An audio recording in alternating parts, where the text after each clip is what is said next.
Imagine holding the power to control time itself, not just to witness the past or glimpse the future, but to step in and change it. You could stop wars, save lives, or even make yourself the wealthiest person in history. But what if this godlike ability isn't the fantasy it seems? What if every tweak, every shift, triggers a chain of events that spirals out of control, bending the rules of reality and turning existence into something unrecognizable? Welcome to the terrifying world of time travel, where each action leads to consequences so mind-bending, even the universe itself might not be able to cope. Let's start with one of the wildest possibilities of time travel: the time loop.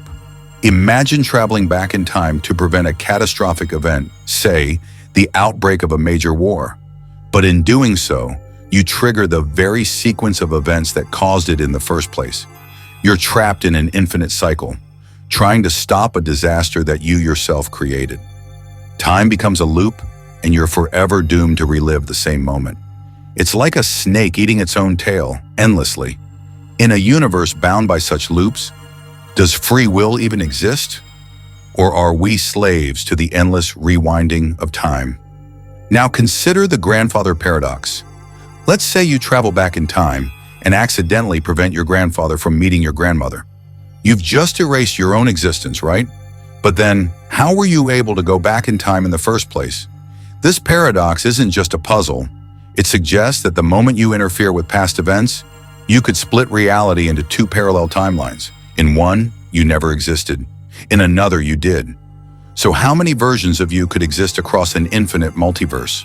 And what if these versions began to interact, causing a cascade of realities? Could the very fabric of existence rip apart under the strain? Imagine a world where backward time travel is possible. You're able to go back to last year, next month. But what if, instead of changing events smoothly, your actions disrupt the timeline?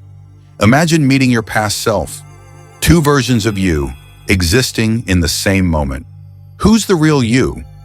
What if you kill your past self?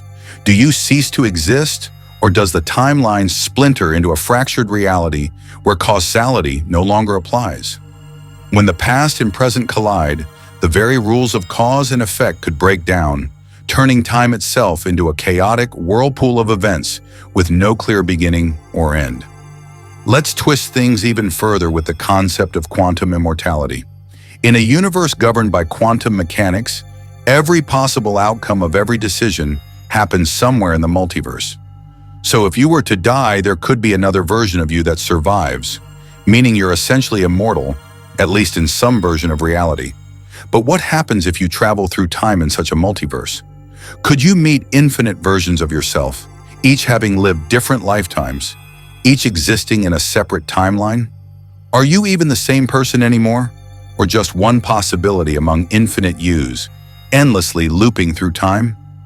Now imagine time not as a straight line, but as a tangled web, a multidimensional network of interconnected moments.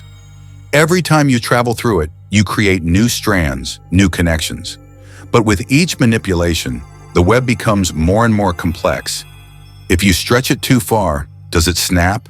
Could time itself collapse under the weight of infinite changes and possibilities? And if it does, what's left? A void where past, present, and future no longer exist? Time travel isn't just about visiting different eras or tweaking history. It's a dangerous game of cosmic chess where every move you make could unravel the universe itself. So before you dream of hopping through time, remember this: what you do today could echo across all of existence, turning reality into something terrifyingly unpredictable. Time waits for no one. Maybe it's best we don't try to change that.